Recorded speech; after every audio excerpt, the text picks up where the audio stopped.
কি ব্যাপার?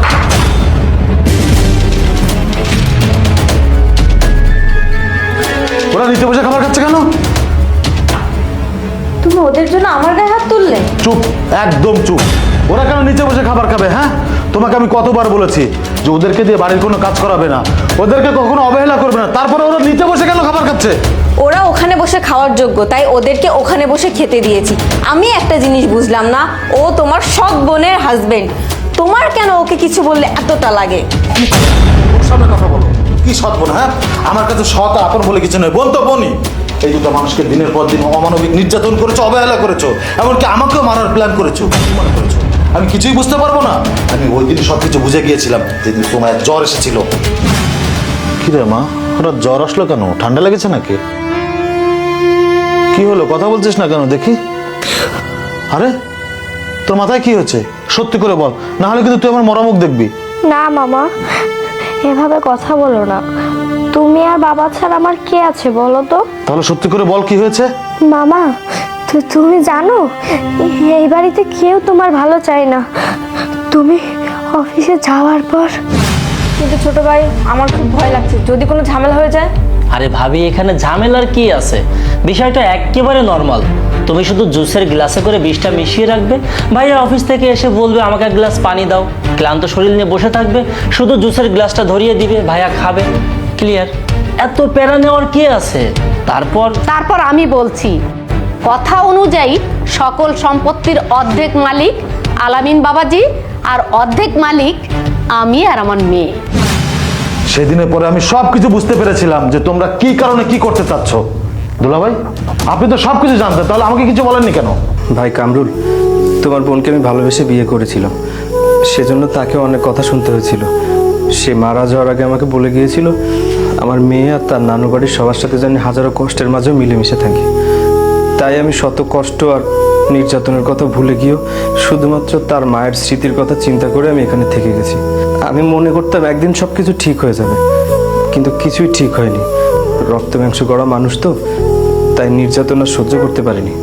ভেবেছিলাম এই বাড়ি ছেড়ে চলে যাব, যাওয়ার জন্য প্রস্তুত হয়েছিলাম, কিন্তু সেদিন জানতে পারলাম যে এই বাড়ির সবাই তোমাকে মেরে ফেলতে চায়, মেরে তোমার সমস্ত সম্পত্তি নিজেরা নিয়ে নিতে চায়।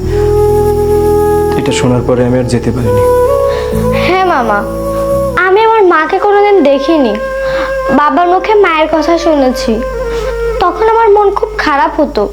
তখন আমার বাবা বলতো, মন খারাপ করিস না মা, তোর বড় মামিকে তোর মায়ের মতো দেখবি, বড় মামির সব কথা মেনে চলবি, একদিন দেখবি তোর বড় মামি তোকে তোর মায়ের আদর দেবে। মায়ের আদর তো দূরের কথা, এই বাড়ির কাজের লোকের থেকেও নিকৃষ্টভাবে ব্যবহার করেছে আমাদের সাথে। তবুও এত কষ্টের পরে এই বাড়িতে কেন পড়েছি জানো মামা? কারণ এই বাড়িতে তুমি ছাড়া আমাদের আর কেউ ভালোবাসে না মামা। জানো আমি প্রতিটা মুহূর্তে তোমার ভিতরে আমার মাকে কল্পনা করতাম। আমি সবাইকে আমার নিজের করে নিয়েছিলাম। আমি ভাবতাম আজ আমার সাথে খারাপ ব্যবহার করছো, কাল হয়তো আমাকে নিজের বুকে টেনে নেবে। কিন্তু মামি, আমি এটা ভুলেই গিয়েছিলাম যে পেটেরটা আর পিঠেরটা কখনো এক হতে পারে না মামি। মাঝে মাঝে আমার খুব কষ্ট লাগে মামি। তখন আমি ভাবি, হে আল্লাহ, তুমি ওকে কেন মা ছাড়াই দুনিয়াতে পাঠালে? মা, তুমি কি দেখতে পারছো না তোমার মেয়ে কতটা কষ্টে আছে? মা, তুমি আমাকে একা ফেলে কেন চলে গেলে? মা, তুমি আমাকে একা ফেলে কেন চলে গেলে? আমি বাবাকে অনেকবার বলেছি, বাবা চলো আমরা এখান থেকে দাদু বাড়িতে চলে যাই, কিন্তু আমার বাবা আমাকে বলেছে, দাদু বাড়িতে গিয়ে তোকে আমি কোথায় নিয়ে রাখবো মা? আমাদের তো চাল চলো কিছুই নেই, যত কষ্টই হোক না কেন আমাদের এইখানেই থাকতে হবে। থাক মা, তুই আর কান্না করিস না। তোর বাবা আসলে ঠিকই বলে যে তোদের চালচুলো নেই। তোদের চালচুলো কেন নেই জানিস? কামরুল থাক। না দুলাভাই, আজকে আমাকে বলতেই হবে। তোমরাও শুনে রাখো, অমানুষের দল। আরে টাকার জন্য আমার চাকরি হচ্ছিল না। এই যে মানুষটাকে দিনের পর দিন নির্যাতন করেছে, বাড়ির কাজের লোক বানিয়ে রেখেছো, সেই মানুষটা নিজের শেষ সম্বলটুকু বিক্রি করে আমাকে টাকা দিয়েছিল, যার জন্য সে হাজারো কষ্ট সহ্য করে এই বাড়িতে পড়ে আছে। কেন জানো? কারণ তার তো যার কোনো জায়গা নেই। যে মানুষটা এত ত্যাগ স্বীকার করেছে, সেই মানুষটাকে তোমরা এত অবহেলা করেছো। ছি আলামিন, ছি।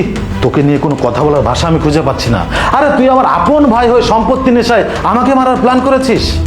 এখন আমি সবকিছু বুঝতে পারছি। এখন আমার কাছে সবকিছু পানির মতো ক্লিয়ার যে বাড়িতে কে আমাকে কতটা ভালোবাসে।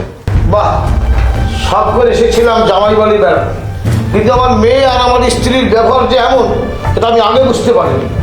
সামান্য একটু সম্পত্তির জন্য মানুষ যে মানুষের সাথে এমন করতে পারে, এটা তোমাদের না দেখলে আমি বিশ্বাস করতে পারতাম না। সোনার ডিম পাড়া হাঁসকে তোমরা একেবারেই মেরে ফেলতে চেয়েছিলে। তোমাদের মতো বোকায় পৃথিবীতে আর একটিও নেই। তোমাদেরকে পুলিশে ধরিয়ে দিলে এটা কম হবে। যাই হোক, আজ থেকে মনে করবো আমার কোনো মেয়ে নেই, আমার কোনো স্ত্রী নেই। বাবা, আমি ভুল করে ফেলেছি, আমাকে ক্ষমা করে দাও। কামরুল, তুমিও প্লিজ আমাকে ক্ষমা করে দাও। ওগো, আমিও অনেক বড় অন্যায় করে ফেলেছি, আমাকে তুমি ক্ষমা করে দাও। চুপ করো মানুষের দল, তোমাদের মতো অমানুষের সঙ্গে আমি কথা বলতে চাই না। আমি এই মুহূর্তে এই বাড়ি থেকে চলে যাচ্ছি। বাবা কামরুল, দীপ্ত, নানু ভাই সুমাইয়াকে নিয়ে আমাদের বাড়িতে বেড়াতে যেও। আমি আর কোনোদিন এই বাড়িতে বেড়াতে আসবো না। না তালই, আপনি কোথাও যাবেন না। আমি কামরুল সহ তার পরিবারের সবাইকে অনেক বেশি ভালোবাসি। এখন তো দেখছি আমাদের জন্য সব সমস্যা তৈরি হচ্ছে। ভাই কামরুল, আমি এতদিন অপেক্ষা করেছিলাম যে এই সত্যটা তুমি জানতে পারবে। আজ তুমি সব কিছু জেনেও গেলে। এখন আর আমাদের এই বাড়িতে কোনো প্রয়োজন নেই, আমরা চলে যাচ্ছি। মা, তোর এই কপাল পোড়া বাবার সাথে দুঃখ কষ্ট সহ্য করে থাকতে পারবি না? হ্যাঁ বাবা, আমি অবশ্যই পারবো। মামা, তুমি আমাদের জন্য ছোট মামা, মামি, নানু নানির সঙ্গে খারাপ ব্যাপার করো না মামা। এখন আমরা চলে যাচ্ছি, মনে করবে কাজের লোক রেখেছিলে, আবার কাজের লোক চলে গিয়েছে। পৃথিবীটা গোল মামা, হয়তো ঘুরতে ঘুরতে একদিন আমাদের দেখা হতেও পারে। বাবা চলো। মা দাঁড়া, তোরা কোথায় যাচ্ছিস? এই বাড়িটা আমার, এই বাড়িতে সব কিছু আমার টাকায় হয়। আরে যাদের জন্য আজকে আমার এই পজিশন, যাদের জন্য আমি এত কিছু পেয়েছি, তারা যদি এই বাড়িতে না থাকে, তাহলে এই বাড়িতে কেউ থাকতে পারবে না। তোরা যদি এই বাড়ি থেকে চলে যাস, তাহলে এই বাড়িতে আমি আগুন জ্বালিয়ে দিব। এই বাড়িতে থাকার অধিকার একমাত্র তোদের। থাকতে হলে তোরা এই বাড়িতে থাকবি, আর যদি বের হয়ে যেতে হয় অন্য কেউ বের হয়ে যাবে এই বাড়ি থেকে। আমি বের হয়ে যেতে হবে মানে কি? এই সবাই এই মতো আমার বাড়ি থেকে বের হয়ে যাও, বের হয়ে যাও। ভাইয়া, আসলে আমি অনেক বড় অন্যায় করে ফেলেছি, তুমি আমাকে ক্ষমা করে দাও। দুলা ভাই, মা সুমাইয়া, তোমাদের সাথেও অনেক বড় অন্যায় করে ফেলেছি, দয়া করে তোমরাও আমাকে ক্ষমা করে দাও। হ্যাঁ দুলা ভাই, সুমাইয়া, ভাইয়া, আমাদেরকে ক্ষমা করে দিন। হ্যাঁ, দরকার হয় আমরাই এই বাড়ি ছেড়ে চলে যাচ্ছি, তারপরেও তুমি আমাদেরকে ক্ষমা করে দাও। তা না হলে আমরা যে পাপ করেছি, সারা জীবন আমাদের অনুতপ্ত হয়ে চলতে হবে। ছি ছি বোন, আলামিন, তোমরা এইভাবে বলো না, খুব খারাপ লাগছে। আমি মানছি তোমরা লোভের বশীভূত হয়ে এসব করেছো, কিন্তু দিন শেষে তোমরা তোমাদের ভুলটা বুঝতে পেরেছো। আমি তোমাদেরকে ক্ষমা করে দিয়েছি। কিরে মা, তুই কি বলিস? হ্যাঁ বাবা, মামা, তুমি সবাইকে ক্ষমা করে দাও প্লিজ। আমার জন্য হলেও তুমি তাদেরকে ক্ষমা করে দাও। ঠিক আছে, আমি সবাইকে ক্ষমা করে দিচ্ছি। এরপরে যদি আমার ভাগ্নির সাথে কিছু হয় তাহলে কি? আরে তুমি কি পাগল নাকি? সুমাইয়া এখন থেকে আমার মেয়ে, আর দুলা ভাই হচ্ছে আমার বড় ভাই। ওদের সবাইকে নিয়ে এখন থেকে আমাদের নতুন জীবন শুরু হবে। সুমাইয়া, আয় আমার বুকে আয়।